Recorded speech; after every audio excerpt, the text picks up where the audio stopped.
చిన్న చిన్న పనుల చేత లక్ష్మీదేవి యొక్క అనుగ్రహము పరిపూర్ణముగా కలిగేటటువంటి కాలం కాబట్టి శనగలు తీసుకొచ్చి ఏదో అరటిపళ్ళు, తమలపాకులు, పోక చెక్కలు ఇవన్నీ పెట్టి, వక్కలు పెట్టి తాంబూలంతో కలిపి వచ్చినటువంటి ఆ సువాసినులందరికీ ఇస్తారు.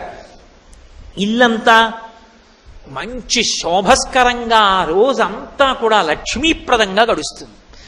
ఇది వరలక్ష్మీ వ్రతము యొక్క కల్పము అని లక్ష్మీదేవి చెప్పిందని పార్వతీదేవికి పరమేశ్వరుడు చెప్తే, శౌనకాది మహర్షులకు సూతుడు చెప్తే, వ్రతం చేసేటప్పుడు బ్రహ్మస్థానంలో ఉన్న బ్రాహ్మణుడు చెప్తే, వచ్చే ఏడాది బాగా చేసుకోవడానికి మీకు నేను చెప్పాను.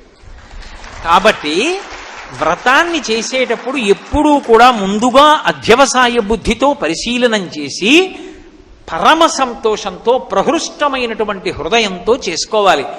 వారు వీరు చెప్పిన మాట కాదు, సాక్షాత్తు శంకరుడు చెప్పాడు ఇంత గొప్ప వ్రతం పార్వతీ అని.